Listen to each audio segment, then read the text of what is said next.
Welcome back to On the Path, where we are covering The Witcher 3, but as we figured out, putting together the rest of our schedule, it won't be for that much longer, at least the main quest, The as we main should be quest, yeah. done by November. The end is coming in thick and fast, The end especially is nigh. since a lot of the later quests is a lot of combat and everything, which we don't really talk about that much because it's just combat.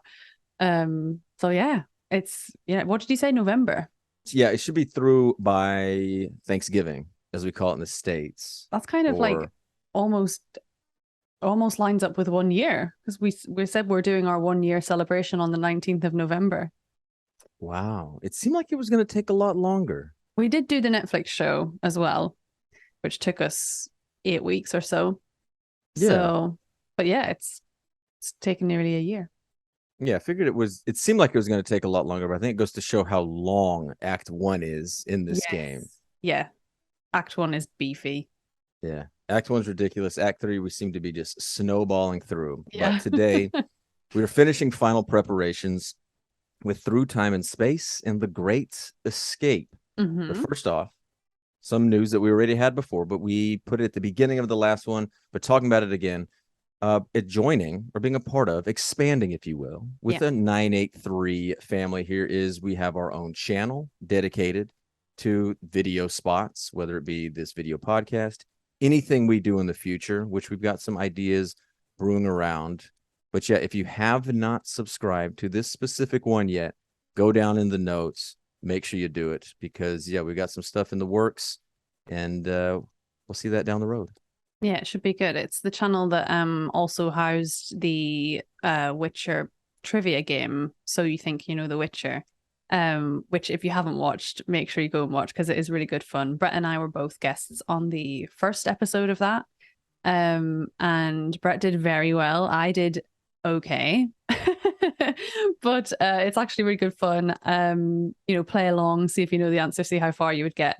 And Lionheart hosts it, and he was fantastic as always. So yeah, it'd be nice to be back on that kind of channel as well. What was the name of the weapon the seven skeleton used to maim Siri? An Orion. There you go. That was a question you missed, right? No, I got that one, but it was what was the name of the guy who threw it? Who Stefan did Skellen. it? Yeah. I will Of never course. forget his name now. Of course. Yeah, you'll never forget him. And hopefully, will he show up? No, I don't believe he'll show up in the next season of Okay. The Witcher. I don't think he's been cast yet, and I don't think he shows up. Maybe series 4.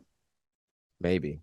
Could be. I don't know. So make sure you check that out in the notes. We also had some big Witcher 1 remake news. What was that? Yes. So yesterday was the 15th anniversary of the release of the first ever Witcher game, which was CDPR's first ever release ever. And to celebrate 15 years yesterday, they announced that one of the codename projects, Canis Majoris, is actually going to be a remake of Witcher 1, and it's going to be completely rebuilt from the ground up in Unreal Engine 5, which is, to me, I'm very excited because I've never tried to play The Witcher 1. I've watched a few clips of it on YouTube, but I can't get on board with like older games. But I would love to know the story and everything like that. People that I know that played it when it released absolutely love it, and still go back to it because they've got that sort of a nostalgic attachment to it. But I think bringing it up to next gen consoles and PCs is going to be so good for the brand. It's actually a different company that are building it called Fool's Theory, which involves a lot of developers that worked on the original Witcher games, worked on Witcher 3.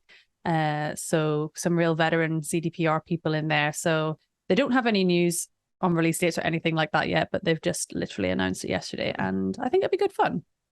They said that please be patient with them. Yeah. And it's going to take a while because they want to do things right. That tells me, I mean, years. Oh, just absolutely. How many, like 2 years, 3 years, 4 years, I'm not sure. Because it was the same thing with the KOTOR remake, the Nice Old Republic remake. Oh, really? That was announced, and everyone was like getting their hopes up. And I think that's going on well over a year now, and it had some setbacks. So yeah, this is not something that I anticipate to come out within, what is this, 2022 almost? Yeah. I would think maybe not even 2024, maybe. For them to say Be We're gonna get this patient. right. Please be patient. Is this Mhm. gonna be years upon years? Yeah, I think probably yesterday on the 15th anniversary of the game releasing, it probably just felt like the right time to announce it. But yeah, I think it'll be years. 2 to 3 is my guess, but then these things get delayed, don't they? So 4, possibly. The Unreal Engine 5 too. They are everything's going through that. It looks insane. I can't comprehend these videos. And I think there's something, I don't know what I've read, but sometimes when the human brain apparently sees something that looks human like but isn't human, it like Uncanny becomes, Valley. is that what it's called? Yeah, yeah, where it's close enough to look human, but you know it's But you not. know it's It's that not. uncanny valley. Yeah. That's how I feel when I see stuff in Unreal Engine 5. It fucking freaks me out. Sorry to drop a hard F bomb there. But like I saw that people have developed like a body cam style horror game and you're running through the woods, and I was like, no, it's too real. You're not going to catch me playing any horror games on that ever. When have we ever apologized for a hard I F know bomb? it felt like a bad one. Somebody called me out for cursing on my stream earlier too, so I think I can up a height a little bit. What? Like who? I don't know who it was. It was just like, Was oh, you're swearing lots today. I was like, am I? Oh, okay. I was like, is it one of those like a lady A shouldn't lady should cuss? never curse. No. Well, Was it I was 'cause fighting Melania, yeah, so there you go. that bitch. I love that fight. Oh my I gosh, like I she's felt gorgeous. The whole thing is oh yeah, well beautiful. not only that, yeah, that's when I put up something in there is like, should I be afraid or should I be horny? I didn't know which, but I thought that fight was it was tough beyond tough, Oh but I thought yeah. it was fair, which a lot of end bosses at the end of Elden Ring I did not care for. Yeah. Hers I thought was fair. You got through it okay. Yeah, I mean, I did what I usually did, fight her for about 30, 40 minutes and pull up the mimic tier Did and then you? and then go to town. Yeah. Yeah, I know. Like I was watching some videos today on like how to beat her, and it was all like mimic tear, and I was like, fuck, where is the jellyfish tutorials? Watch the Let Me Solo Her guy who Oh, what is that? No summons. oh, you never heard of that? I don't think so. Oh, no, it's a person, Let Me Solo Her. You summon him. He's a summon. Oh, And oh his no name is Let Me way. Solo Her, and he solos her in like he's like naked and has this goofy hat on.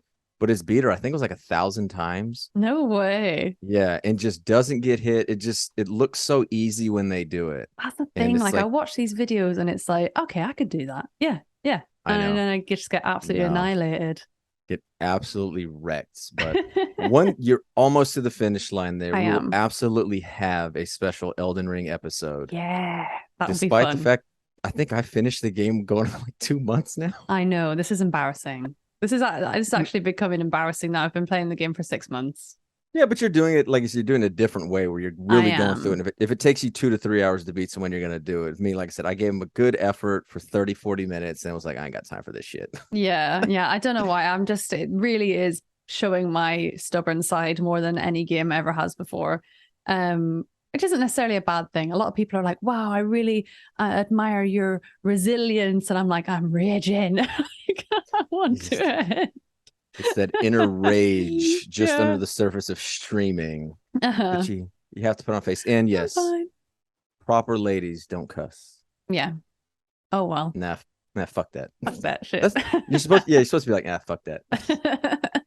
But I'm not telling you what to do as a man. I'm not telling you what to do. Don't tell me what to do, fucker. You can't tell me what to do. All right. So that gonna cover all the news out of here. Again, make sure you subscribe to the new channel below. That's just on the path. Look for everything new from there. And let's get going here with Through Time and Space. And then we'll Ooh. get to The Great Escape. Let's go.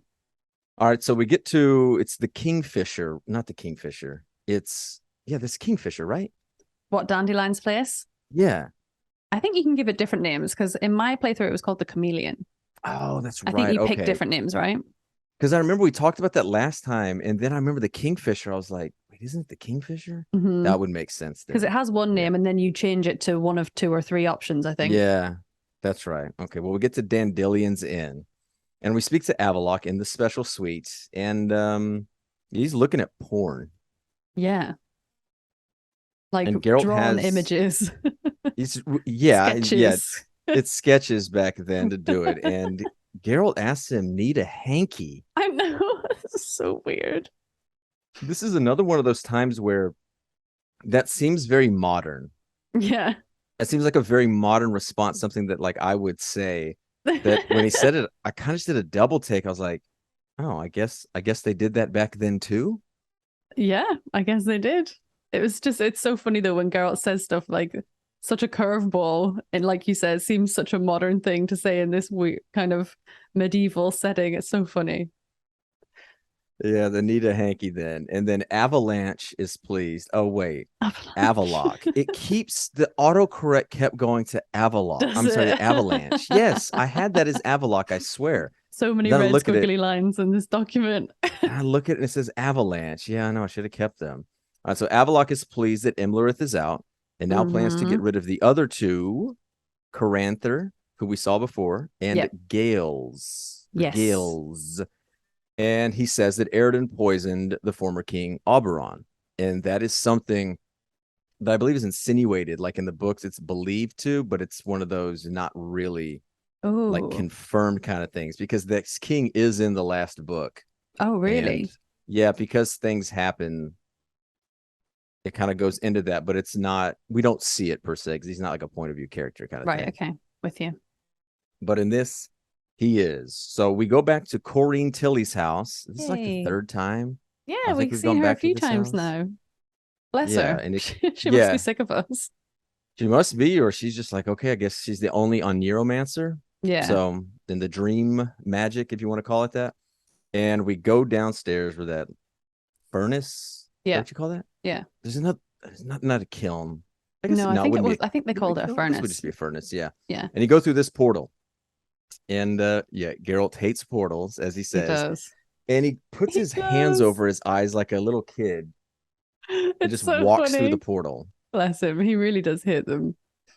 But this, I think it's the only time where he literally covers his eyes. Like, Yeah. oh, dang, Geralt. He really didn't want to do that. We come out in the Didoed Desert, as I spelled it phonetically here. Yes, I 'Cause saw it that. definitely doesn't look like that. And slowly pacing, Avalock is walking fast. And this is one of those times where I always fell behind as a character. Like Geralt Yeah. couldn't walk fast enough to keep up with Avalock. And Avalock says that the resources were exhausted here to the last drop in a ruined world, that humans and elves aren't the only people that have a monopoly on ruining worlds. And he has a line here. There's a couple times here that I'll hear a line, and again, just it throws back to Gwent. Appearances can be deceiving. Oh, is that a Gwent thing? Is one of his Gwent things. So Is as I'm it? kind of as I'm watching it, that pops up, and I'm like, okay. I think it's just a very cool line in general, also. Yeah. It's like reminds me of the tagline of Transformers. What's that? More than meets the eye. Oh, is it? Yeah. Which I kind of don't means the think same thing. Yeah, I don't think I would have Don't ever remember the guessed that. tune? No. Transformers more than meets the eye. Are you talking about the TV show? Well, that's just the tagline of all the Transformers things, I think. Like the movie? The first Yeah, movie? I think so. Oh, but they But didn't have a that song. tune is from probably the old cartoon. No, you'd have to ask my brother about that. He was Yeah. massively into Transformers. I Robots in missed it. disguise more than meets the Robots in eye. disguise. Yes. Hmm. Yes. Okay. Now that's coming back. That's Yeah. coming back to me. Because he was born 3 years before me. So he was born in 81. So he Uh-huh. had all the Transformers, Voltron, He-Man, Oh, all those massive 80s cartoons he hit, and I was just a little bit. I think Ninja Turtles was the first thing that I really got oh, into. I never liked Ninja Turtles that much. I was just They Pokemon were, through and yeah, through. because well, I think that first Ninja Turtles movie came out in 89 or Was 90, it I think. Yeah. So that was when I was like 5, 6 years old. So it was perfect for peak that time? time. Yeah. Yeah, it was a little bit. They were lame. It was Ninja Turtles 2 with Vanilla Ice by the time you came out. Was it? Yeah, that was the second one that I think came out the next year. They rushed that out so fast. Back when movies used to be able to film in like 30 days and come out in under 6 Yeah. months. No mas. All right, so we fight some crabs here for, purposes, and then we enter the next world. And the Wikipedia here trivia says that this is a reference to the Polish sci-fi novel Solaris by Oh. Stanislav Lem. What, this area? This desert? Yeah, like this area here with, I guess, I don't know if it's the crab thing or if it's just the bottom. Oh, because he mentions that this is the bottom of an ocean. Yeah, yeah. He said that Yeah. it used to be full of water. Yeah. Yeah. I don't know anything about that book except I remember the movie and George Clooney was in it. Oh, I haven't heard of the movie either. Yeah. I think it had to come out 20 years ago, 15, 20 years ago, sometime Really? mid-aughts, early. Yeah, like early mid-aughts, I think. Oh, I'll have to look it up.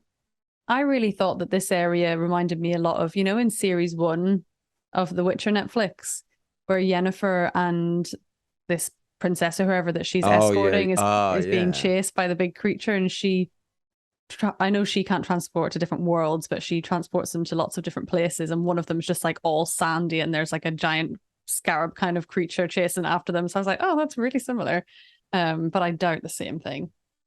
Yeah, and like the desert, the Korathi Desert is a Yeah. big famous one that somebody may or may not go to, depending on the creative decisions they make in Mm. the show. Oh yeah. Should we talk about that? That the news that came out, the former writer Bo DeMeo said that Oh, writers on staff did not even like the source material. yeah. I mean, I didn't even put two and two together that it was Bo DeMeo that said that. I just read Yeah. that some old ex-writer said that. That's really rough to hear.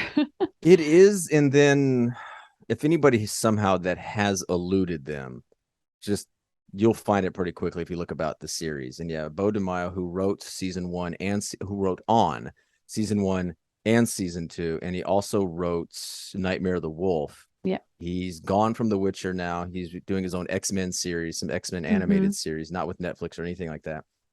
He came out and said that there were writers on staff that not only had not read the books, there were some that actively disliked it. Yeah. And That's really bad, isn't it? It's not even that you haven't read them. It's like you well, and actively here's don't the like thing. them. It was repudiated by Matthew D'Ambrosio, I think is what his name is. Mm. I think it's how you say it, Matt D'Ambrosio, who is still a writer who's on season 3 and 4 as well. Okay. It was refuted by him, and he made a shady comment, if you will, about egos being big and borderline like abusive, and that tweet was Dear. deleted. That Was tweet was it? deleted. Yes, Oh, and I then hate this and then he Twitter came. beef. I hate it so much. I know, but this comes out of nowhere. Yeah. The thing to me that surprises me is, it's like I'm sure most. Oh, did not mean to turn that light on. Mm. It's like to me, yeah, maybe it looks better. There you go. It does look Yeah, I better. like it. Yeah, yeah. It's tight knit, and like if you're a staff writer on something, you don't have beef like this. You don't burn No. bridges. You don't spill this tea, if you want to call it that. And him Yeah. doing this seems really bad. Why would you hire him? I think, yeah, exactly. I think even if you don't want to work on Witcher again, you're burning bridges with Netflix, Yeah. potentially. Oh, You're making a reputation for talking shit about your ex-colleagues. yes. Such a Yes. No. strange move. Really strange Yes. move. It's something, again, the only thing I can relate this to is like college basketball coaching. And like if you were to shit talk or talk bad about another staff like that in public, you'd be done. Nobody would hire you. You would be blackballed. Yeah, And I can only exactly. imagine. So I don't think he would make that up, but I just don't know why he would say it. And this wasn't an overheard thing. Like he gave this in an In interview. an interview, yeah. Yeah. So it's just terrible because if it's true, and of course, and I shouldn't say everybody, a lot of people ran with it, being like, "Yep, of course, da da da," Hmm. to explain certain things.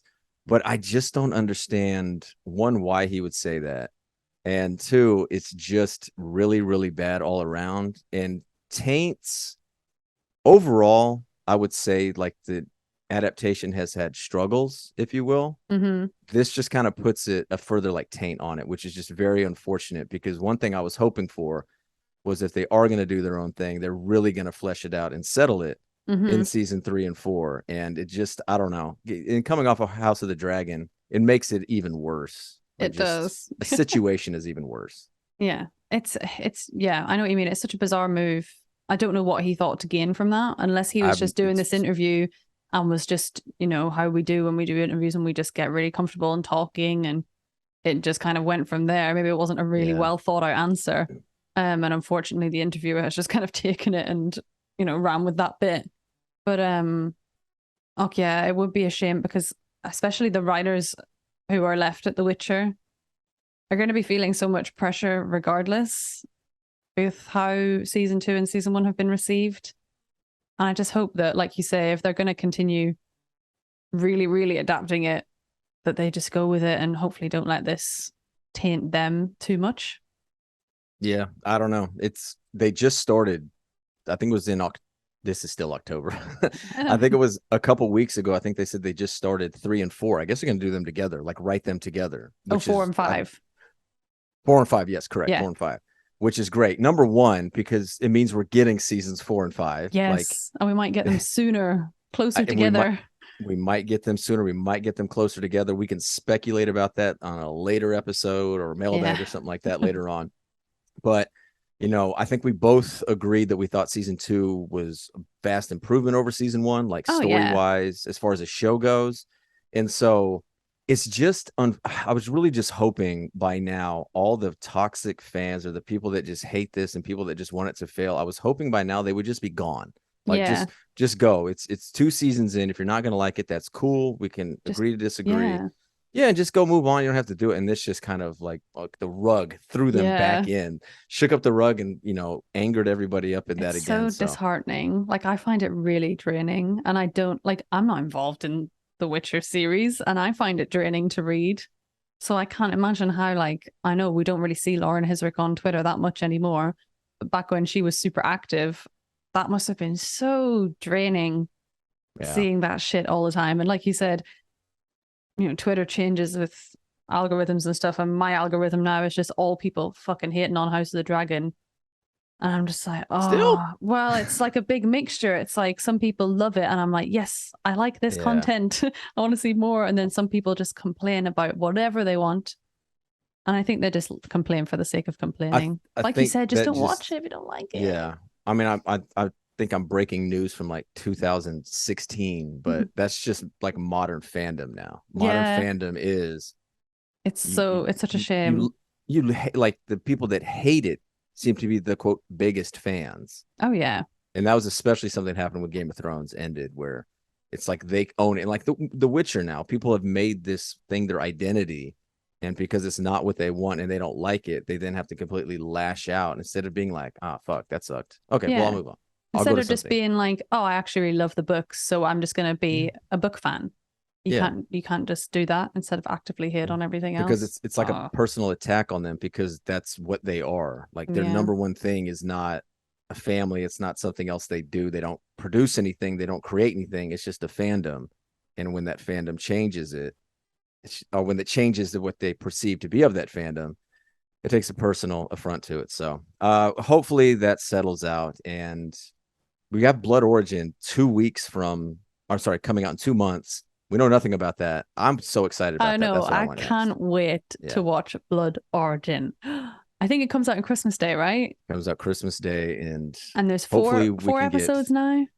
Yeah, sure. Now, yeah, we know nothing about it, and that's what intrigues me so much. So hopefully we'll get those episodes out quickly right afterwards. Yes. And then we'll go on from there. All right. So that's our little tangent there segue about the Witcher drama that if you didn't know about, I'm sorry for making it worse that you have to the Witcher read about tea. But very interesting. All right. So we go through this Dyed-a-Wed desert to Poison Valley. And in this Poison Valley, I have one note.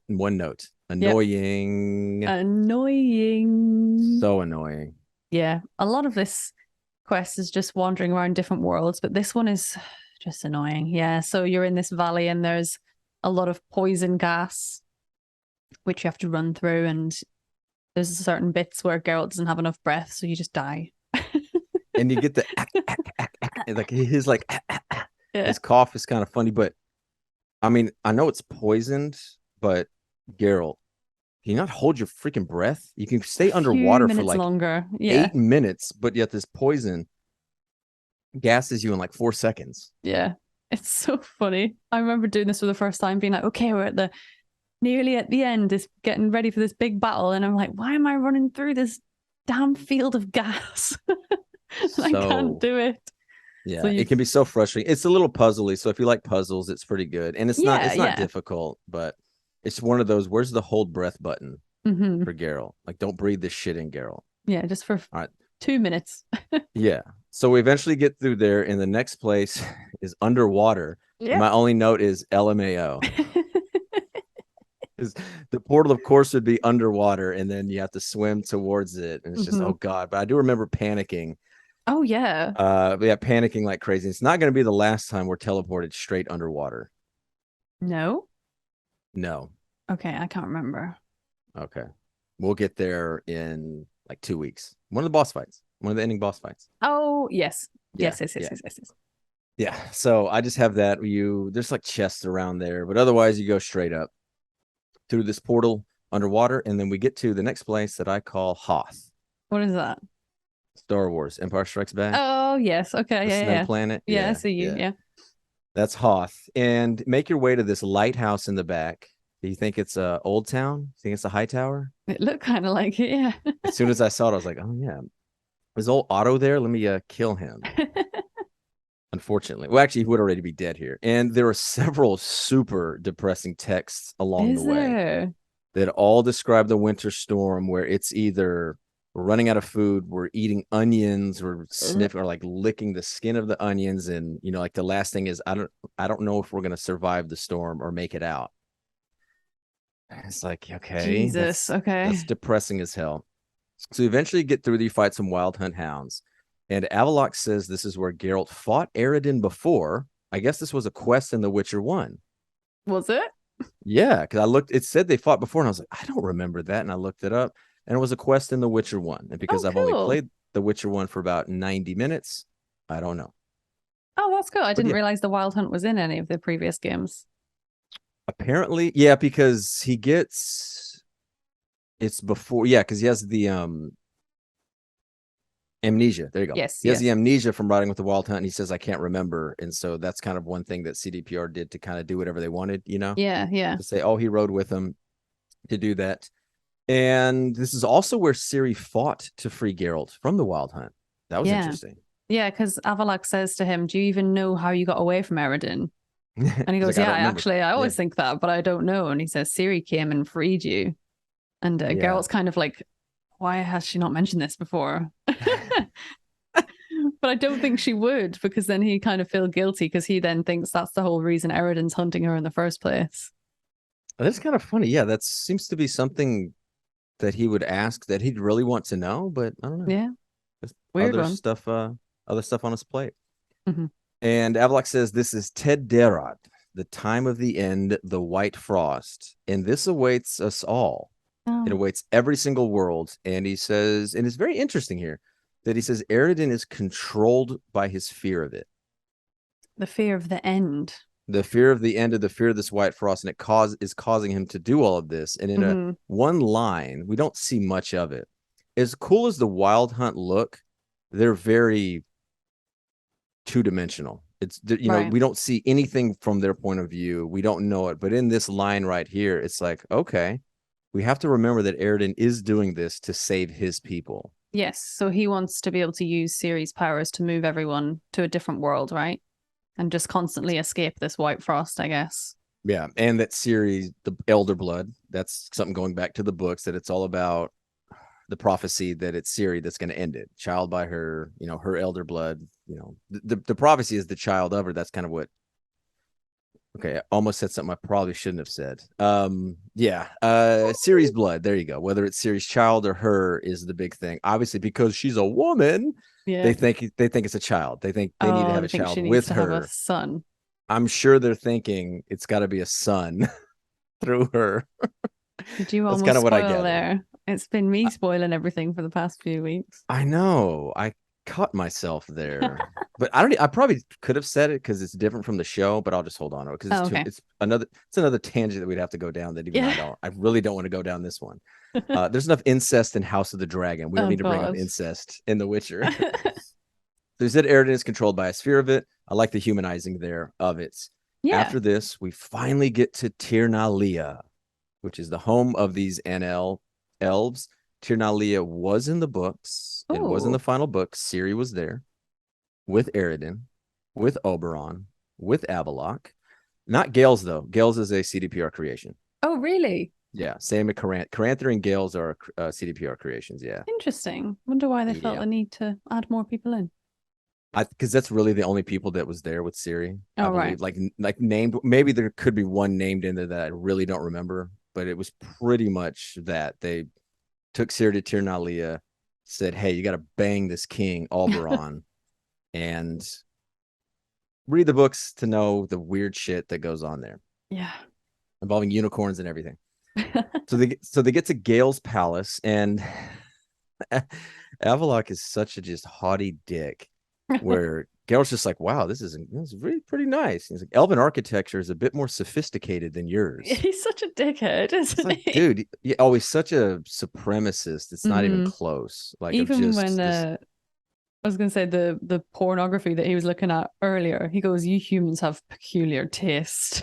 He's even like snotty about that. It's like, is the peculiar taste a naked woman? Yeah.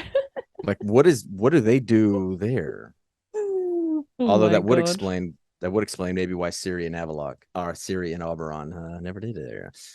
So a couple things here. Booba nudity. Naked woman. Yeah, just big booba. We haven't seen a naked woman in probably more than a few hours, or since the succubi. Oh yeah. Probably like 30 minutes ago. So get the naked woman in here. Get the boobas in there. Get the booba. Gale's is painting, and a great line here: "Naivety is a fool's blessing." Another Gwent line. Is it? And yeah, and a great line in of itself, like saying naivety is a fool's blessing. And I will say this: I forgot to write down, and they sound somewhat similar. I don't remember if that was Gale's or Avalok. I think it was Gale's. I think it was Gale's too. Because it's when he asks you, "Do you trust Avalok?" And you can either say yes or no. And if you say yes, he goes, "Aha, naivety is a fool's blessing." Yeah. And Gale's is absolutely a perfect NL general or leader, whatever the hell he is exactly. And he is also like I was trying to think of a better word than supremacist, but pretty much he's an NL supremacist. Yeah. Like, it's very much, this is a peasant bug that he's talking to here in the Geralt, the Witcher. Avalok tells Gales that Eridan killed their king, and they leave to go show him. They want to prove it to him, yeah. They want to prove it to him. And the painting that he was painting is interesting, because if you have a passing knowledge of art, you can tell that this is a Picasso-style painting. Mm-hmm. Yeah, it's quite abstract. It's very abstract, and I wonder why. I wonder what that decision was to make it look like that. Yeah, because it was quite out of place, wasn't it? I was kind of expecting like an elven, like quite realistic, but like fantasy looking painting, and it's just this really obscure shapes, and it's quite funny. I just had a thought though. Maybe the peculiar taste that humans have are the realistic drawings. And to them, all the paintings, all the porn they look at are just abstract. So the booba can get even bigger. Yeah, probably. Because they were massive on that painting. It's ridiculous, yeah. They were. They take him to see Ciri and Kareen. So yeah, job's not quite done yet. And a great line here: the swallow has befriended the fox. Oh, the fox sweet. Being Avalok, is the nickname. Zeril swallow being Ciri, and Eridan is the sparrow hawk. I don't know if they actually said that. I don't know if they said that anytime during this game. Maybe they will later as a callback. Because they call Solaris the sparrowhawk in this game, don't they? That's right. We talked about that. Yeah, it was very confusing that they did that. Well, confusing if you knew Eridan as Sparrowhawk, but they probably don't say it. He says, so he sees the dream. Gales believes it and says to get the Sunstone in Skelliger, which will summon the Naglfar, which is the Wild Hunt flagship, or Eridan's flagship. And when Eridan asks for reinforcements, none will answer. So he's not going to outright help them, but he says we will not answer his call for reinforcements. He will be on his own, and y'all do what you got to do. Huge. It's a big help. It is a big help, and we get such a big Ciri hug. Oh, it's so lovely. It's so sweet. It almost brings a tear to my eye, because they just sit there and he's just like looking at her all proud, and then she just throws him a big hug. That's when I get like my sinuses get like choked up. Like I get that pressure, and it's not like an actual tear. Now it kind of is, but I get that pressure in my sinuses whenever it's something like that happens. And then I start sniffing and like sneezing and stuff. I'm like, I'm fine. It's damn allergies. It's the allergies. The thing is, this is complete allergy season. Is it? So most of the time it is allergies. and something will happen. I'll just go like that, and they'll be like, "Oh, it's okay, don't cry," like students or something like Yeah. that. I'm like, it's just allergies. It's like, okay, you can Okay. cry. Okay, sir. It's okay.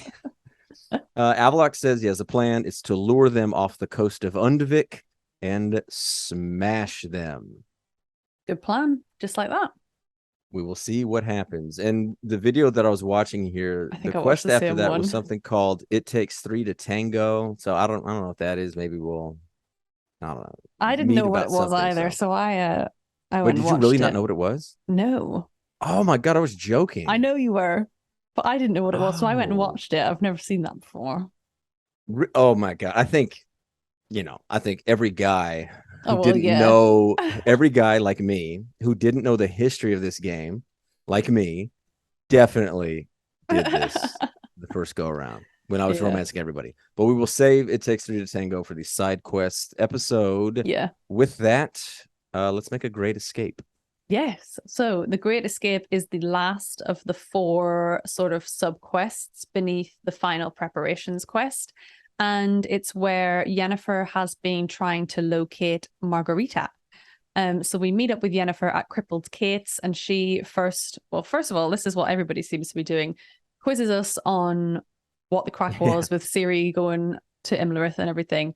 You can lie and say that it was your idea to sort of cover for Ciri. But if you do lie, Yennefer will say she already knows it was Ciri. But she actually praises you for going along with Ciri regardless. I think she kind of appreciates how headstrong Ciri is, and that it was probably the right idea to just go along and help her. And she's proud of them and glad that they got it done and came back.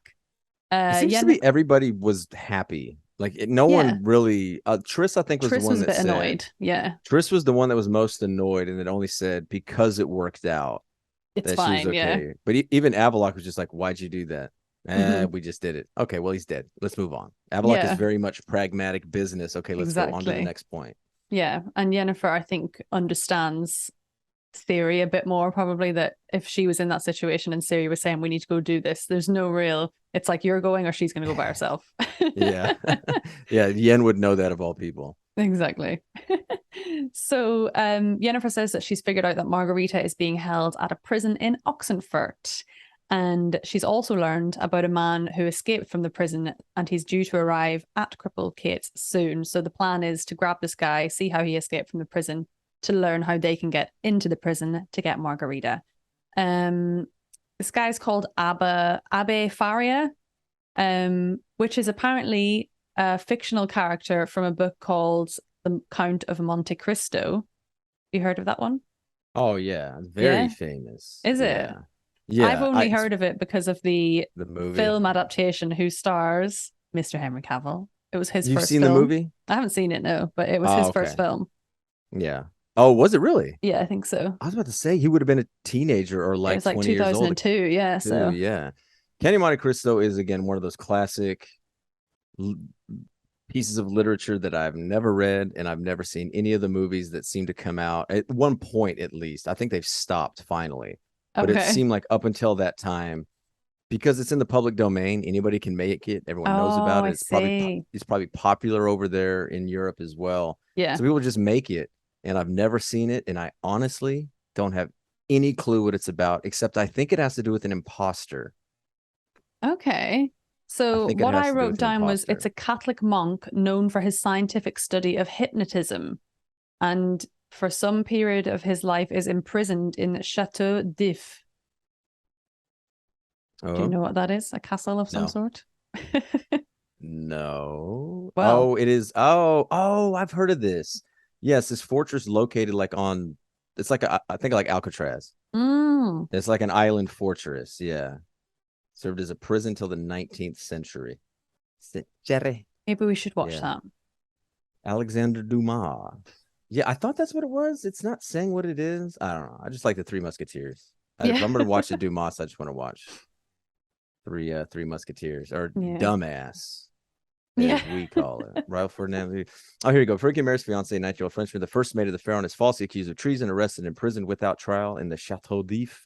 Fellow prisoner Abbe Faria correctly deduces that his jealous rival Ferdinand Mondego, envious crewmate Danglers, and double-dealing magistrate de Villefort turned him in. He inspires his escape and guides them to a fortune in treasure. As the powerful and mysterious Count of Monte Cristo, Dante arrives from the Orient to enter the fashionable Parisian world of the 1830s and avenge himself on the men who conspired to destroy him. I still have no idea what that's about. No, it went right over my head. But a nice little link with Henry Cavill into our Witcher universe there. And we'll maybe give that a watch. So Yen and Geralt kind of approach this guy as he enters the bar, and he immediately runs away. And what I loved here is that Yen just goes to Geralt, "You better run and get him." She doesn't have any point. I'm not running. Yeah, go get him. Yeah, you got to run. Yeah, we end up chasing him through the streets and over the rooftops. And I didn't realize this, but if you don't catch him soon enough, Yennefer actually does teleport and catch him for you. It's done. The illusion of choice. Exactly. Yeah. They have a quick chat with him anyway and ask how he escaped from the prison. He says that he actually pretended to be dead and they dumped his body. He says that he knew some things about herbs and was able to find some sleeping mushrooms. And he also mentions that the guards are horrible people, but they're allowed to drink on the job. So that could come in useful later on when we're trying to sneak in. There's a little optional bit here where you can go and visit Zoltan and ask him to load the wagon with as much mahakam as he can find, drive it to Oxenfurt through the gates and treat the guards all to a drink. So this actually depends on whether or not you completed the quest now or never, which is where the mages escape from Novigrad. If you have completed that, Zoltan talks about how now that the mages have fled, the witch hunters have taken to harassing non-humans. And he thinks that if he was to go and do this, it would draw too much attention to himself and the rest of the gang. If you haven't done now or never, he will go. And the only thing that changes is that you'll face a few less guards in the prison. Yeah, a little cool thing to put in for decisions that does matter, or what you do does matter. And yeah, every time they talk about, I think it's Mahakam Ale. Isn't that the big Mahakam drink? Yeah. Oh, that always sounds really good. And it goes it does. And then the Gwent card, Mahakam Ale. And Ale of the Ancestors. Oh, it just looks the big frothy beer. Just God damn, that sounds good. I bet it is good. What have you got there? Blaviken wine. Oh yeah, it wasn't actually a wine. Oh shit. Oh, that's my Fox medallion. No. So if you're watching, you can see on the screen right there, Butcher of Blaviken, Toussaint, 1292, and a red wine. This was just the bottle I bought, and it was somebody that was in. Was it Leo? It was somebody that was really in Alyssa, Breakfast in Beauclair, that he sold them. I think he's from Argentina. He's either an Italian in Argentina or he's an Argentinian in Italia. I was going to say the actual name. I think he's Argentinian, though. And yeah, just put that together, sold it. And I'm like, that thing is an beautiful, awesome keepsake back there. It is. Yeah, it's stunning.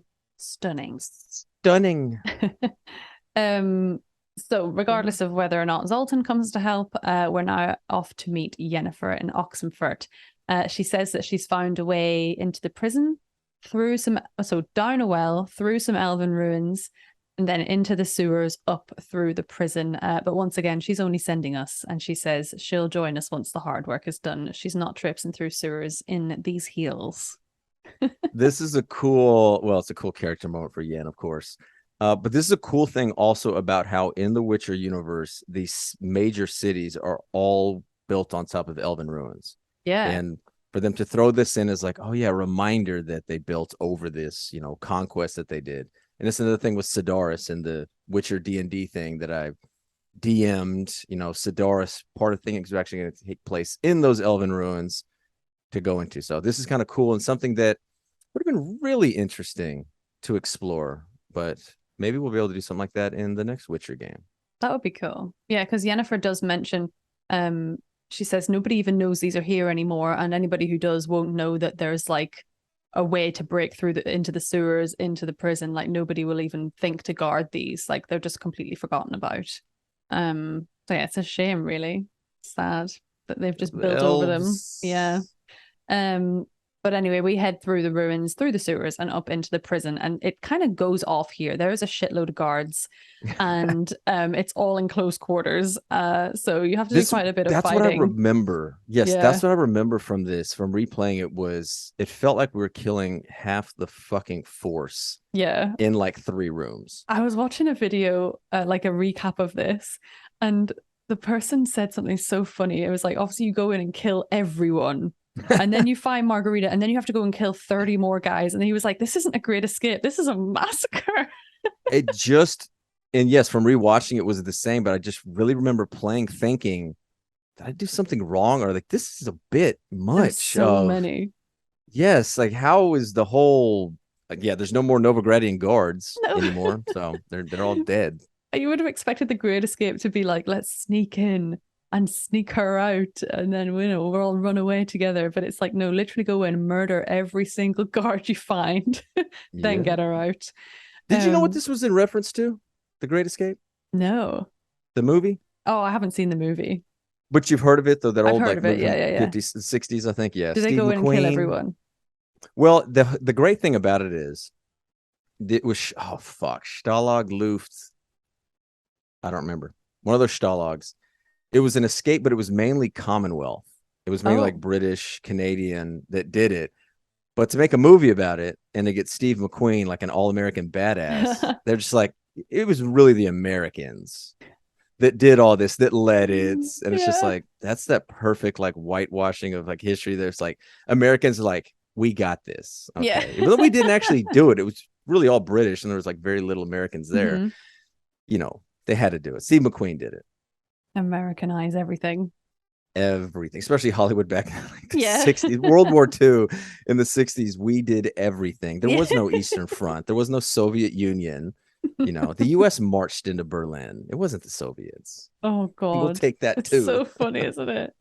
That's another film I have to watch then, The Great Escape. It is, but again, not to go on too big a tangent there, it plays into that American psyche. When you look at people, like Americans thinking that they run the fucking world, they've done everything, it's because of fucking media. And it's because they actually genuinely think that, or are taught it or influenced to think that. We see the movies and they're like, oh, we did that. And it's like, no. Yeah, it plays into that psyche or explains that psyche very well. Yeah, definitely.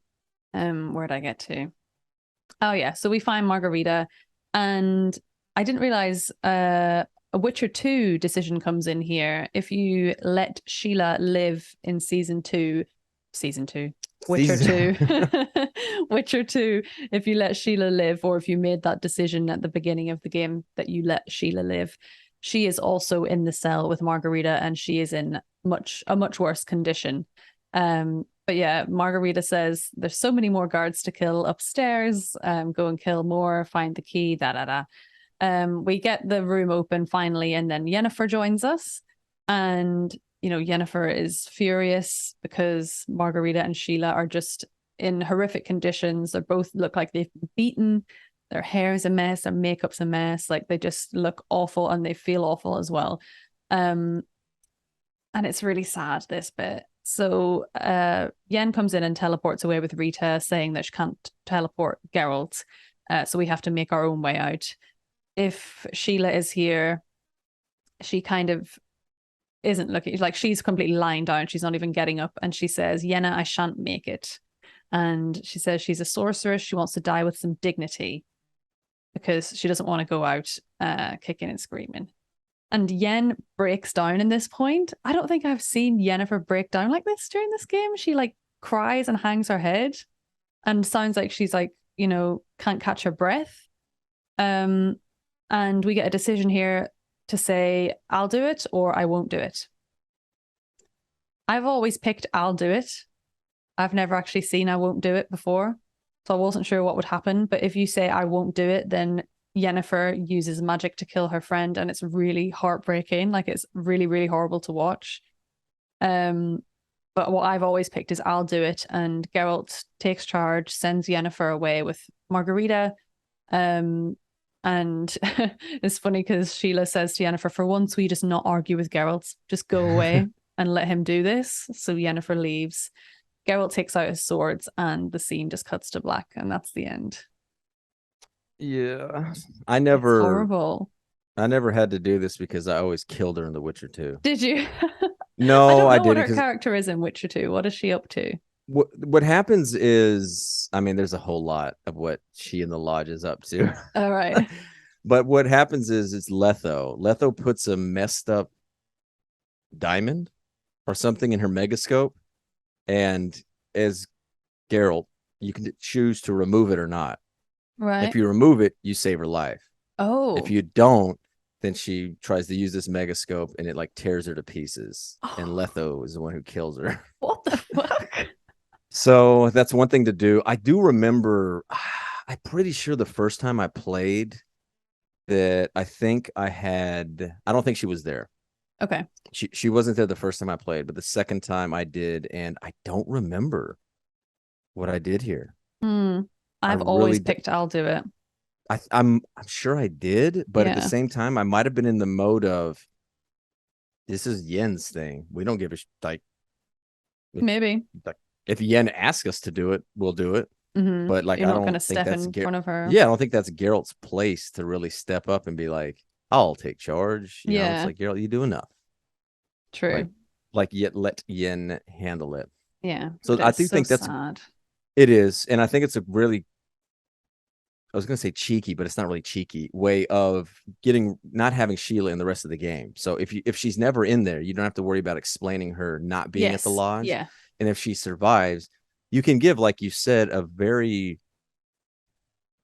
few moments or one of the few moments that Yen shows that she kind of again breaks down, lets off that super tough facade, and then yeah, either has to kill her friend or just know like what happens as the fade to black shows or doesn't Yeah. show.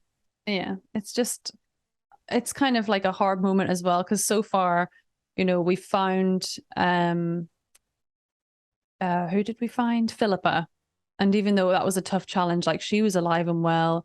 Hopefully Kira's alive and well, but this is just like showing the real downside of what's been happening to the sorceresses, and it's just horrific that she like watching her kill her friend was just so bad. It actually made me Yeah, cry a little bit. and especially with background information, Sheila is much more nuanced in the sense of what'd she do? Like Philippa, whatever Philippa, good or bad, she deserves what she gets. Like Right. she's been leading the lodge. She has stepped forward in every aspect, whether you like her or not.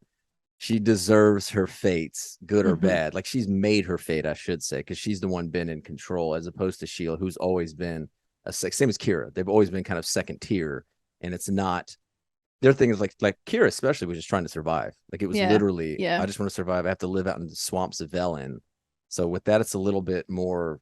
To me, it's more tragic, especially that you could kill Kira and Sheila, Yeah. depending Both on of your them. decisions. You could. Yeah. Yeah, and I definitely killed Kira that first go around. Same. Sorry. All right. I think the final preparations are complete. They are. Okay. But we'll get to Skelliger and we'll pull the crew back together One with our last leader, the time. Fox, Avalok, next time. All right. Again, a big thanks, 983 Mark, for producing, editing, putting all this up again for the final time. Make sure you check out the link below about our new channel. Subscribe to there. If you're new to it, comment, subscribe. Tell us, anything that we may have missed, add on to anything. Just don't be toxic about it. No No toxicity. toxics, please. I don't want it. Good vibes only. Yes. So make sure we to like check that out. And again, yeah, big thanks to Mark. And big thanks to Mark. And then find us on Twitter, Witcher Podcast, Insta at Witcher Pod. We will link our Discord below that has been actually pretty busy lately with this Witcher news. Yeah. And Witcher news, House of the Dragon, all that good stuff. It's good fun. All that fun stuff. And big thanks to patrons Hal, Jack, Maddie, M Jags, Jorgen, Tim, Rage Quit Jackson, Jeanette, Willis, Nick Z, Austin, Thomas, could be Thomas, R2, and Rose. Massive thanks to them. Thank and you. Yeah, make sure to check out our Patreon below. We just finished House of the Dragon. It's been so good. It's been so good. If you've been on the fence about watching it, if you somehow have avoided what all people have said, it's great. If you were worried about the way Game of Thrones ended and that left a sour taste in your mouth, I can promise you that this season of House of the Dragon has all the great things about seasons 1, 2, and 3. The talkie talk, Yeah, it's all that. It's incredible. It's going to be a long ass wait for season 2. it is. Yeah, but like you said, like it is just so, it gives me such old school Game of Thrones vibes, and I'm just so excited for the next series. And it's like you said, after the end of Game of Thrones, it was kind of like, oh, I don't have any desire to watch that again. Whereas after series 1 to 4 of Game of Thrones, I rewatched that shit like 3 or 4 times. I've never rewatched the last series of Game of Thrones, but I am up for rewatching House of the Dragon. So that's how I scale things. There you go. All right. So for our Patreon, next up, the next episode we're going to do is we're going to take a random, not a random, we're going to take our favorite Game of Thrones episode each. Yeah. We're going to talk about it. And then after that, we're going to start on a live commentary, live watch, if you will, of The Witcher season 1, like a director's commentary, not live, Yeah. like you'll be on the podcast of The Witcher season 1, episode by episode. With drinks. With a lot of drinks. Yeah. Is that just, again, we talked about that came out 3 years ago. That came out Oh a shit, it few was months. It came out a few months before COVID. It was December of Yes. 19, a few months before COVID. So we'll get this pre-COVID Witcher world. So yeah, if you want to revisit, if you're thinking about revisiting The Witcher season 1, join our $5 Patreon down there. And then you can sync up the episodes with us and watch as we go through it again. I haven't watched it in about 2 years. Same. I watched it just before the release of series 2, I think. Yep. Yeah. And so, that would have been about a year ago then. Yeah. Okay. Yeah, I watched it, I think maybe like the January of. Yeah. I did not rewatch season 1 before season 2. I must have done. I think I must have done. Yeah. I can't remember exactly when, but I did not. So again, make sure to check that out. Lucy, where can we find you? you'll find me at Lucy J Robin on Twitter, Twitch, Instagram, YouTube, and TikTok. And that is where we're going to have our anniversary Oh yes, on Twitch episode in about 3 weeks. It is. Yeah, I'm pretty excited for that. We need to come up with a plan of what we're going to do. Yeah, we'll wing it. We always do that. I'm going to have like a plan. Letho, improvise. We'll improvise. Now we'll have some kind of set there, but it's going to be fun. We're going to do a lot all day, a lot of community stuff, not just like watching in there. So we'll have more information on that coming up. You can find me on Twitter at the Fox Bride 4. You find me on Twitch and Instagram at the Fox Bride. Join us next time as we begin to make battle preparations.